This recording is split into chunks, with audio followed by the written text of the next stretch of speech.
Assalamu alaikum students. Today we are going to discuss about the effects of contraction and expansion of solids in our daily life. जैसे कि students आपको पता है कि at the start of the chapter आपको पता है कि हमने पढ़ा था कि मेटल्स जो है वो एक्सपैंड करते हैं on heating and contract on cooling.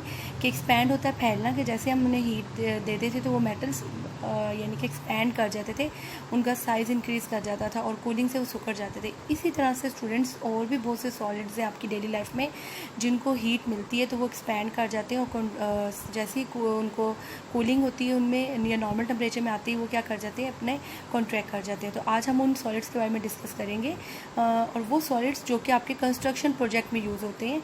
In our daily life we pay special attention to deal with thermal expansion and contraction of solids in various construction projects. Construction का मतलब होता है तामीर वाले काम, जैसे कि कोई हम बिल्डिंग तामीर कर रहे हैं या हम कुछ भी तामीर कर रहे हैं, बना रहे हैं, तो उसमें हमें बहुत सी चीज़ें फेस होती हैं। In order to avoid harmful effects of thermal expansion and contraction of solids the technique use in different projects are as follows. Students बहुत जो भी हमें प्रॉब्लम फेस होती हैं कि जब भी कोई सॉलिड एक्सपैंड कर जाता है जबकि हम नहीं चाहते अपनी असल हालत से वो कोई और शेप ले जाए, तो उसको अगर हम उसकी कोई रेमेडी नहीं अडॉप्ट करेंगे तो हमारे लिए वो क्या होंगी, प्रॉब्लम्स फेस हमें करना पड़ेंगी। तो आज हम उन सॉलिड्स के बारे में स्टडी करेंगे, तो हम किस तरीके से उन पर रेमेडीज़ अडॉप्ट करते हैं। Now come to the topic expansion gap in concrete roads. Concrete क्या होता है? कंक्रीट वो मिक्सचर होता है जिससे हम रोड बनाते हैं, बिल्डिंग्स बनाते हैं। अब यहाँ पे हम रोड के बारे में बात कर रहे हैं, सड़कें जो होती हैं। अब कंक्रीट जो है, जैसे कि किसी ने, अगर आप लोगों का कभी हुआ हो इस तरह कि आप लोगों को इत्तेफाक हुआ हो कि आपने रोड्स की कंस्ट्रक्शन देखी हो कि किस तरीके से रोड्स जो है वो बनाई जा रही होती हैं। एक थिक सा मिक्सचर जो होता है वो जो कि मैन मेड मिक्सचर होता है, आदमी बनाते हैं, जिसे सीमेंट से, रेत से, बजरी से और एक दो और मटेरियल्स डाल के बनता है। तो वो हम उसे एक मशीन में हम मिक्स करते हैं और फिर हम उसे जल्दी जल्दी रोड पे सेपरेट करते जा रहे होते हैं।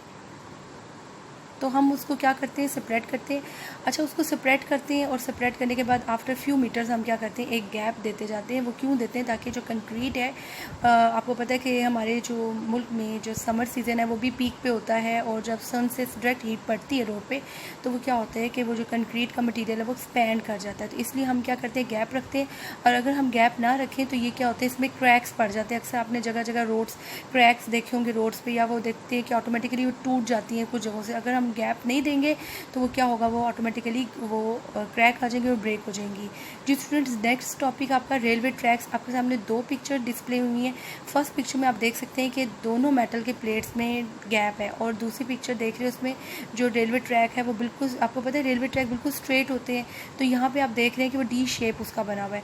अब क्या होता है कि अगर हम ये मेटल की प्लेट्स में गैप ना दें तो उससे क्या होता है कि जो समर सीज़न में ये जो मेटल है ये एक्सपैंड तो करेगा, एक्सपैंड करने से इसकी जो शेप है वो क्या हो जाएगी, डी शेप हो जाएगी और ये डैमेज हो जाएगा। Two section of railway tracks are not welded का मतलब होता है जोड़ना।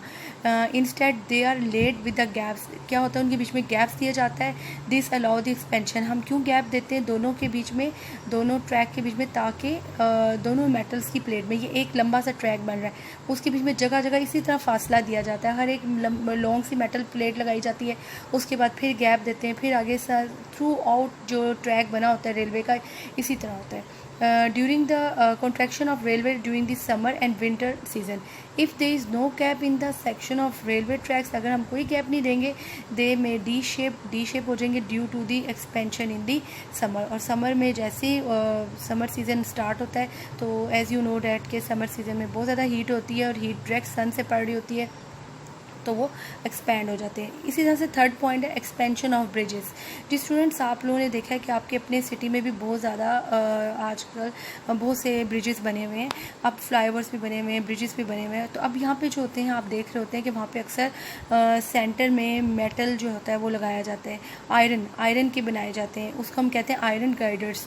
आयरन गाइडर्स जो होते हैं एक लोहे का मटीरियल होता है जो कि सेंटर में लगाया जाता है। अच्छा, एक आपके सामने जो डायग्राम है आप देख रहे हैं जो कार की बैक साइड है वहाँ पे देखें कि वो एक साइड से वो जो आयरन गाइडर है वो फिक्स है, जबकि दूसरी साइड पे नीचे जो है वो मूवेबल रखा हुआ है और रोलर्स लगे हुए हैं, रोलर्स जो होते हैं जिस पे वो रोल करता है, आगे पीछे मूव करता है।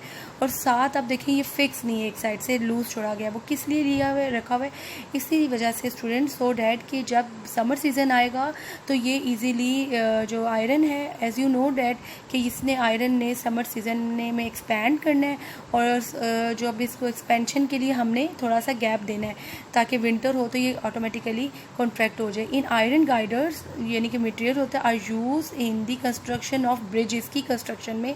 One end of the each girder is fixed while the other end is, हम उसको क्या कहते हैं, rest on the rollers. Rollers होते हैं नीचे, उस पर रेस्ट कर रहा होता है। A gap is also left at this end, एक गैप हमने छोड़ा। In this way the girders can move forward और बैकवर्ड डूइंग द एक्सपेंशन और contraction. They if there is no gap, अगर हम गैप नहीं छोड़ेंगे तो क्या होगा कि गैप द ब्रिजेस में गेट डैमेज।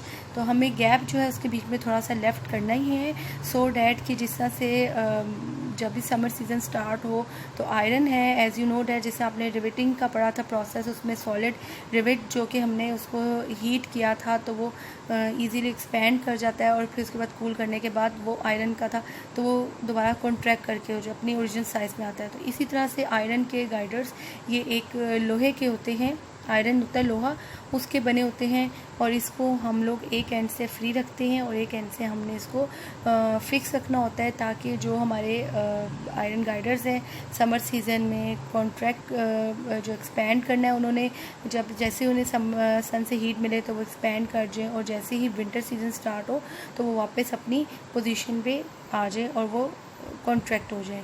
तो इसको हम कहते हैं expansion of bridges. Expansion means expand कर देना। Number 4 point is overhead power lines and telephone wires. Overhead होती हैं, आपने स्टूडेंट्स देखा होगा कि जितनी भी आपकी स्ट्रीट में या रोड्स पे आपने देखा होगा एक इस तरह की वायर्स हैंग की होती हैं, लटकाई होती हैं, बड़ी बड़ी सी। ओवरहेड होता है ऊपर, बड़ी बड़ी सर के ऊपर, जैसे हम कहते हैं ओवरहेड, ऊपर करके उसमें क्या होता है कि एक तो उसमें एक पावर लाइंस होती हैं, बिजली की जो वायर्स होती हैं, तारें जो बिछाई जाती हैं। इसी तरह टेलीफोन की वायर्स होती हैं। अब दोनों को हम लोग एक डिस्टेंस पे रखते हैं और उनको लूज़ रखते हैं। हम ये नहीं करते जिस तरह हम लोगों ने जिस तरह हम अपने घर में हमने क्लॉथ्स हैंग करने के लिए जो एक वायर लगाई होती है, हम उसे कितना टाइट करके नॉट करते हैं। लेकिन आप देखें कि जो इलेक्ट्रिसिटी की वायर्स होती हैं, जैसे हम पावर लाइंस के लिए कह दें, या टेलीफोन की जो वायर्स होती हैं उसको हम लोग लूज़ रखते हैं ताकि वो थोड़ा सा हम सैग रखते हैं, लटकी हुई हों। क्यों? क्योंकि जब समर सीज़न होगा तो वो इजीली एक्सपैंड कर सकें, और जब विंटर हो तो जब उसके बीच में कॉन्ट्रैक्शन हो तो इजीली कॉन्ट्रैक्ट भी कर सकें।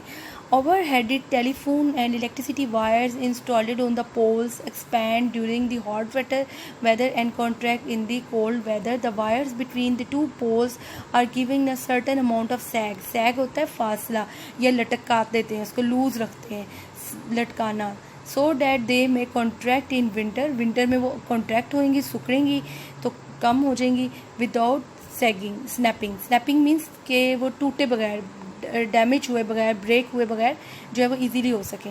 तो लास्ट पॉइंट है students, large bend in the pipes.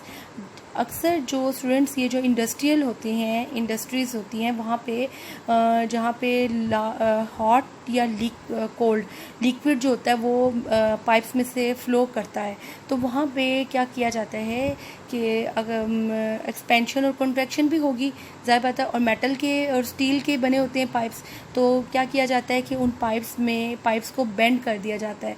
यानी कि पूरी इंडस्ट्री में जितने भी पाइप्स पास आउट हो रहे होते हैं या तो उन सब में बेंडिंग इस तरह से बेंड किया जाता है, उनकी ये स्ट्रक्चर बनाया जाता है ताकि वो इजीली एक्सपैंड कर सकें और वो कॉन्ट्रैक्ट कर सकें। The pipes through which the hot and cold liquids और gas flows are often given bend so that they may expand और कॉन्ट्रैक्ट विदाउट क्रैकिंग, ताकि जो पाइप्स हैं वो क्रैक ना कर सकें। अक्सर ये जो इंडस्ट्रीज़ होती हैं जहाँ पे आप देखें हॉट मटेरियल पास हो रहा होता है, हॉट वाटर गुजर रहा होता है या ऑयल पास आउट हो रहा होता है, तो जैसे और बहुत ज़्यादा हॉट होता है तो जैसे वो इन पाइप से गुजरेगा तो पाइप भी ज़्यादा हॉट हो जाएंगे, तो हॉट होने से क्या होंगे, ये एक्सपैंड कर जाएंगे। तो ये एक्सपेंशन के लिए जो है वो पाइप्स का इस तरीका का स्ट्रक्चर डिज़ाइन दिया जाता है। जी students, I hope you will understand all the topic.